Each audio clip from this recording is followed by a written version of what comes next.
Y no podemos dejar a nuestra querida Mariana desde Brasil, ¿verdad? Ella es doctora en Derecho, profesora del curso de Derecho, ¿verdad? En una universidad y coordina el grupo de estudio de Derecho Público Digital y Derechos Humanos. Entonces, si ustedes miran, tenemos un grupo muy multifacético y expertos en diferentes áreas y temáticas, pero tenemos algo en común, la parte digital, el Internet, ¿verdad? Entonces, dando inicio, me gustaría saludarlos, ya los presenté. Hola Mariana, bienvenida, un gusto, saludos hasta Brasil. Boa noite, aqui tá noite já, boa noite a todas e a todos. Para mim é motivo de muita alegria estar aqui com vocês. Não falo espanhol, falarei português e tentarei falar de modo mais devagar para que vocês possam me entender. Excelente, creo que la ventaja del portugués es que es un lenguaje romántico y se entiende en el español en un 90%, ¿verdad? Es algo interesante. Bueno, vamos a empezar. En la revista 29 sale un artículo sobre las 5 características del Internet. Y la primera es la exposición. Y la sacó la Comisión Interamericana de Derechos Humanos, ¿verdad? Este artículo, y habla de que es una característica neta del ser humano, exponernos.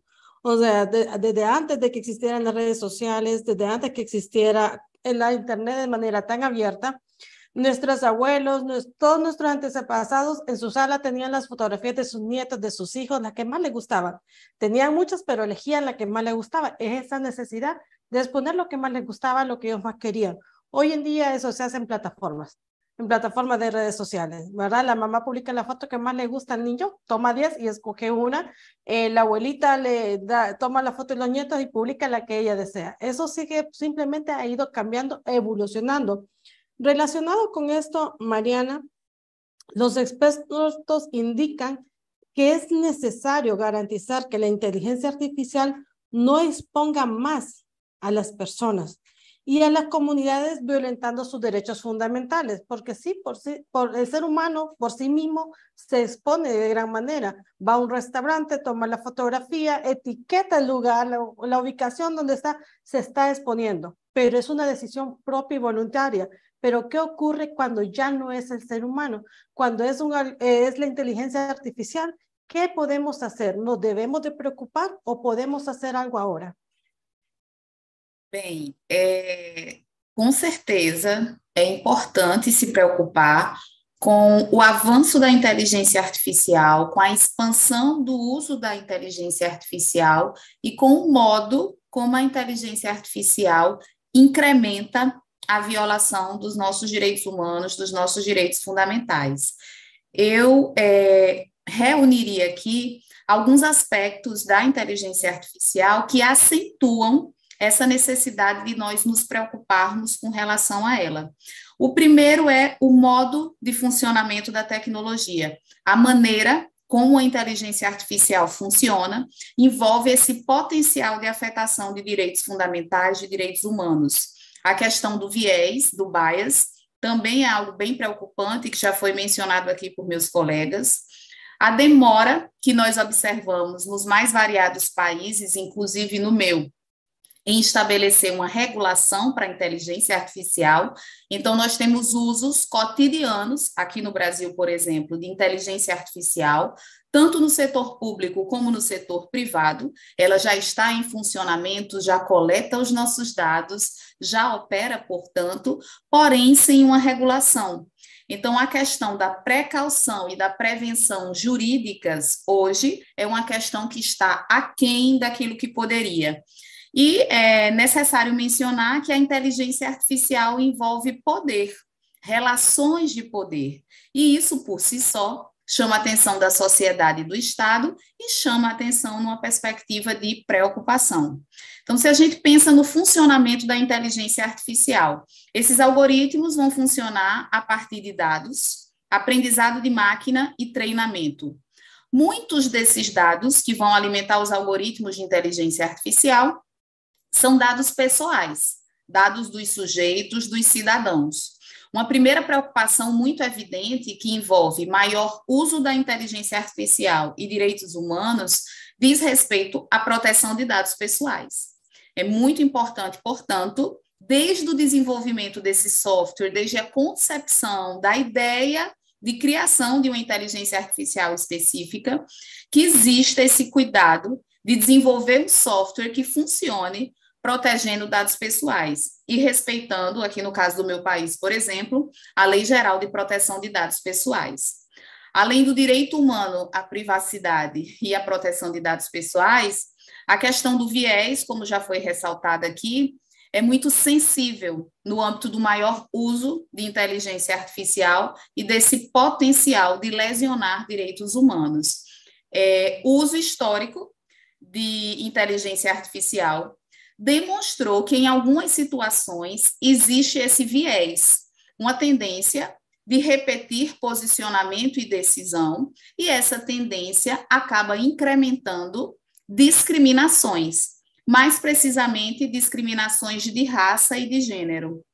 Aqui eu trago 2 exemplos muito conhecidos, famosos, que envolvem essa constatação dos vieses, do bias, né, da inteligência artificial. O primeiro diz respeito a uma inteligência artificial que foi utilizada no judiciário norte-americano em ações envolvendo direito criminal, e que é o Compass, né? Muitas pessoas conhecem esse robô, essa inteligência artificial. Quando ele sugeria decisões condenatórias, e quando a pessoa que era ré tinha a pele escura, o réu do processo criminal era negro, por exemplo, a sugestão era mais gravosa do que quando esse réu era branco e estadunidense. Então, se era um réu negro ou latino-americano, a sugestão de responsabilização era mais rigorosa. E isso mostrava uma tendência de repetir sugestões dessa ordem com relação a esse público. Ficava ali evidente a questão do preconceito. E aí é importante dizer que o algoritmo é uma sequência de passos matemáticos, né? Então, ele funciona a partir dos dados históricos que o alimentaram. A sugestão dada era mais rigorosa para esses públicos, porque quando os seres humanos decidem casos dessa ordem, eles tendem a ser também mais rigorosos para as pessoas que possuem determinado fenótipo, determinado recorte socioeconômico. Então, acho que esse é um primeiro exemplo que mostra a questão do viés e que é muito preocupante, porque você pode piorar a vida de quem já tem uma situação de vida bem difícil, a população mais pobre, a população preta, latino-americana. Um outro exemplo também de algoritmo de inteligência artificial que mostra de uma maneira muito didática e matemática, né, quantitativa, objetiva, portanto, o viés, é o exemplo das câmeras de reconhecimento facial. Foi feito um estudo, na verdade tem vários estudos dessa ordem, mas um deles repercutiu muito, tanto que virou documentário no Netflix. Se chama Coded Bias, o nome desse documentário. E aí uma cientista da computação negra percebeu que ela não tinha sua face reconhecida com acurácia por sistemas de reconhecimento facial. E foi testar esses sistemas a partir da hipótese de que eles reconheceriam menos pessoas de pele preta. E, matematicamente, ela encontrou exatamente esse resultado. Quando o sistema de reconhecimento facial ia reconhecer o rosto de um homem branco, a acurácia era grande. Ele acertava a maior parte das situações, o percentual de erro não chegava a 1%. Quando era uma mulher negra, o percentual de erro passava dos 30%. E isso tem a ver, por óbvio, né, com a forma de alimentar esse algoritmo de reconhecimento facial, com os dados que o alimentam, com os dados históricos que alimentam, com o perfil também de quem o programa. Eu menciono esses 2 exemplos para reforçar o perigo do viés, né? O perigo dessa tendência de decidir numa determinada maneira, de forma equivocada e com potencial de acentuar preconceitos. Então, são exemplos para dizer que sim, é preciso que a gente se preocupe. Mas eu acho importante também ressaltar que, mesmo diante dos erros e dos vieses que vêm da inteligência artificial funcionando no dia a dia, que em algumas situações, e muitas, na verdade, né, que a inteligência artificial possui utilidade para a humanidade.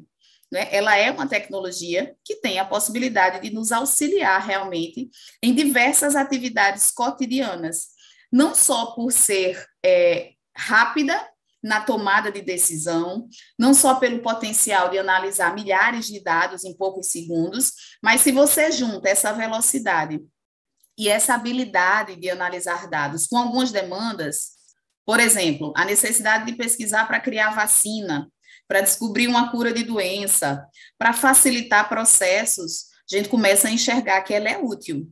Ela é útil, interessante para algumas atividades, porém, possui esses perigos que eu mencionei aqui, que são muito severos, diga-se de passagem, de lesão aos direitos humanos. Então, ela é paradoxal. Da mesma forma que ela pode violar direitos humanos, ela pode também proteger direitos humanos, a depender do destino que seja dado a ela e da regulação que seja direcionada a ela. Então, é muito importante refletir sobre esse processo de normatização. Eu não sei como é nos países de vocês, mas no meu, parece que a inteligência artificial veio para ficar. Ela já está inserida nas atividades públicas e privadas.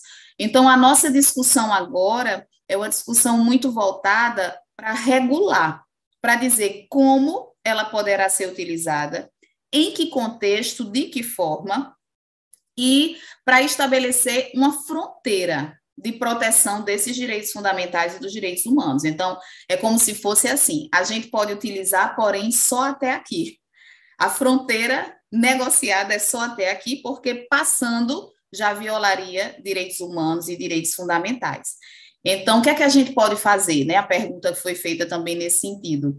Conhecer a tecnologia, tentar levar esse debate para além da bolha que habitualmente o realiza. Eu não sei como é aí, mas aqui no Brasil são poucas as pessoas que discutem inteligência artificial. A gente não conseguiu popularizar esse debate. Não é um debate que a gente está fazendo nas regiões periféricas, sabe? Junto à população mais carente, não. É um debate ainda muito recortado num perfil socioeconômico bem específico. Então, a gente precisa divulgar mais, falar mais. As pessoas precisam conhecer a tecnologia, saber os seus riscos, perigos e também os aspectos positivos e participar desses debates públicos.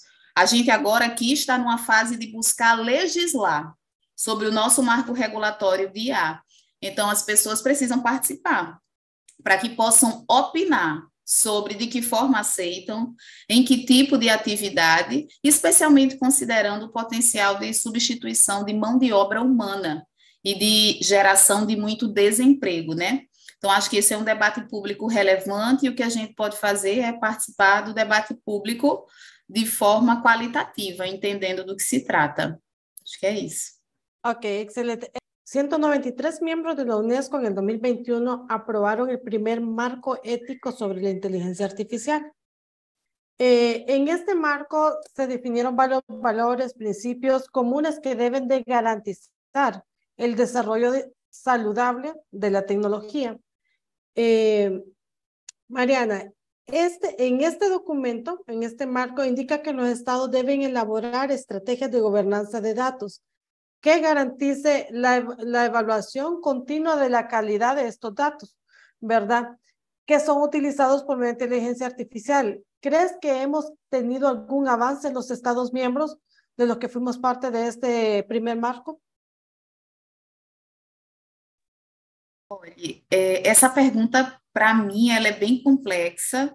Se eu estivesse em sala de aula com um aluno me perguntando, eu diria, depende do ponto de vista, da perspectiva. E aí eu vou tentar explicar por que dessa posição. Eu seria muito pessimista se eu dissesse que nos últimos anos não houve avanço algum. Eu acredito que algum avanço houve. Nós temos mais discussões, mais debates públicos, algumas normativas pontuais, né, nos países, mas esse avanço, obviamente, até pelo curto lapso temporal, se a gente calcula de 2021 para cá, é pouco tempo, né?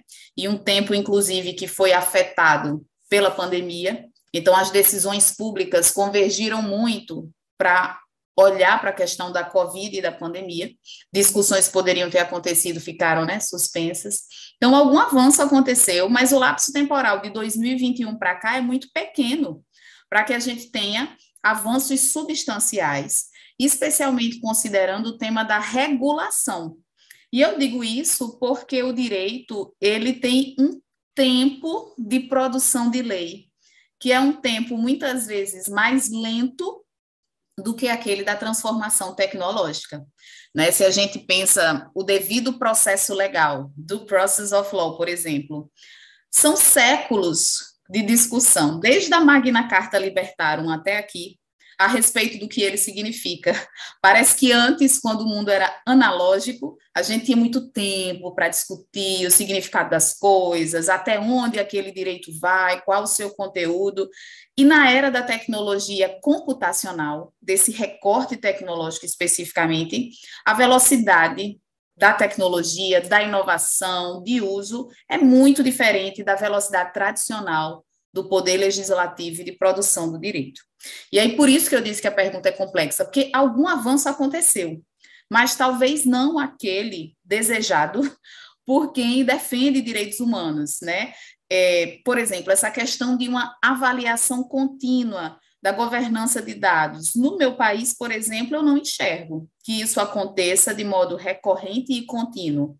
Em contrapartida, aqui nós tivemos discussões muito sérias sobre inteligência artificial. Há anos, o Congresso Nacional vem debatendo essa pauta, montou uma comissão de juristas para discutir o marco regulatório da inteligência artificial, fez audiência pública, chamando pessoas de diversas ordens para debater, como tem a questão do viés, do preconceito. O movimento negro foi chamado para debater nessas audiências públicas. Então, assim, algum avanço existiu. A gente hoje tem um relatório, por exemplo, produzido por essa comissão de juristas e um projeto de lei que, dizem as notícias, será pautado e votado ainda esse ano. Eu não sei se ele realmente será votado e se converterá no marco regulatório da IA aqui. Mas quando a gente faz a leitura, por exemplo, ele não é bem detalhado. Ele é muito mais principiológico e de standards do que de detalhamento comportamental para quem funciona aí produzindo e aplicando inteligência artificial. Eu também acho importante mencionar que nós tivemos avanços na perspectiva do judiciário, porque o Poder Judiciário brasileiro investiu na criação de algoritmo de inteligência artificial. Nós temos mais de 100 programas de algoritmo de inteligência artificial em fases diferentes de desenvolvimento, funcionando, sendo testados. Então, é uma política institucional. Nós investimos nisso financeiramente e o tempo, né? E o Poder Judiciário normatizou a respeito. Não é lei vinda do Legislativo, é resolução administrativa, mas que estabelece um código de ética e governança da IA no judiciário, e temos também uma normativa que fala sobre a centralização da produção desses softwares numa plataforma específica, que é a plataforma Sinapse. Então, a gente tem um órgão que se chama Conselho Nacional de Justiça, que centraliza as questões de IA para todo o judiciário brasileiro dentro do nosso federalismo. Então, assim, são alguns avanços na normativa escrita, nos debates, mas que talvez a população no geral não sinta de forma substancial no seu dia a dia. Então, eu vou repetir o que mencionei até na resposta anterior. Eu acho que aqui no caso do meu país, por exemplo, a gente precisa ampliar os debates e intensificar.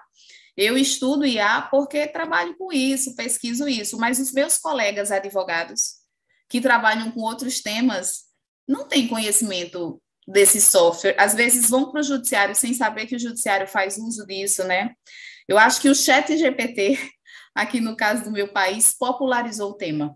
Sabe, assim, ele trouxe o tema para um debate mais popular, as pessoas começaram a falar mais sobre isso, mas ainda de uma forma precária e não técnica. É isso. No, como tú dices, realmente necesitaríamos un evento simplemente para ver esta pregunta, ¿no? Pero bueno, diste un mini resumen en un tiempo récord. Mariana, ya contestaste parte de esta pregunta, te cuento, pero así como estamos actualmente logrando los avances tecnológicos día con día, las instituciones que hoy más que nunca utilizan las IoT, ¿Por qué crees tú que es necesario legislar para el uso ético, tanto de la inteligencia artificial como las IoT? Tenemos 2 minutos, Mariana. Certo. Eu entendo que inteligência artificial e IoT são sinônimo de poder. Inteligência artificial e IoT são sinônimo de poder.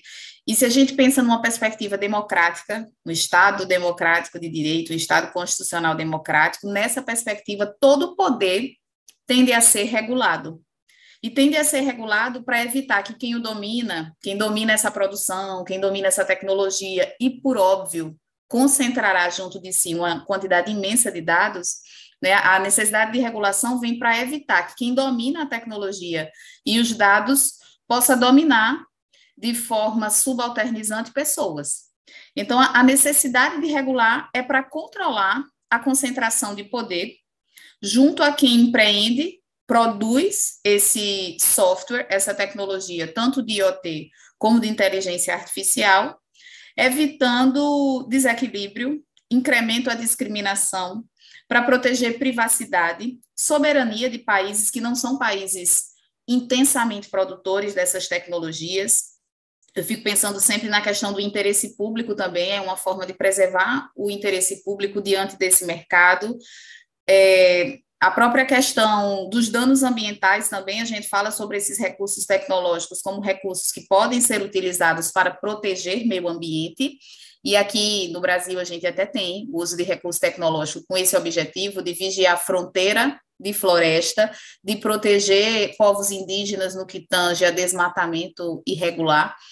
Mas é importante também refletir que a produção desses recursos tecnológicos polui bastante, né? Para você produzir um software de IA, a quantidade de minério que é utilizado e a quantidade de gás carbono que é lançado no meio ambiente é considerável. Então, a gente precisa regular também buscando sustentabilidade ambiental, mas sustentabilidade nas outras perspectivas de ODS, dos Objetivos do Desenvolvimento Sustentável da ONU.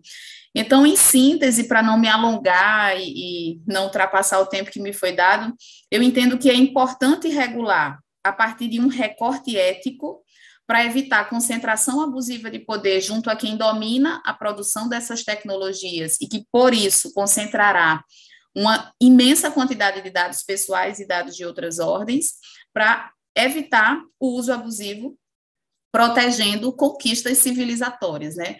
Por isso que a perspectiva ética é tão importante, para evitar lesão aos direitos humanos, desequilíbrio na perspectiva soberana, proteger interesses públicos e assegurar sustentabilidade. Excelente. Para culminar nuestro panel, es importante como conclusión de que la regulación es necesaria, no es una opción, de que la inteligencia artificial, ¿verdad? Y las IoT no son los intrusivos, son quienes lo desarrollan y el objetivo con el que lo desarrollan. Debemos de estar vigilando de manera permanente evaluando de manera permanente nuestras regulaciones para adecuarlo a los avances tecnológicos, ¿verdad? Y como conclusión personal, considero que si realizamos los desarrolladores de algoritmos desarrollan de manera segura desde inicio con un enfoque basado en derechos humanos, no tendríamos por qué preocuparnos tanto como lo estamos hoy en día. Si algo está basado en derechos humanos, la ética se da por default. Entonces, eso sería de todo de nuestra parte. Agradezco mucho, Salma, Flavio y Mariana, haber compartido con ustedes. Fue un honor. Y Oscar, muchas gracias por la invitación. Gracias a vos, Sandy, por conducir este excelente panel. Gracias a Mariana, que es la primera vez que nos acompaña.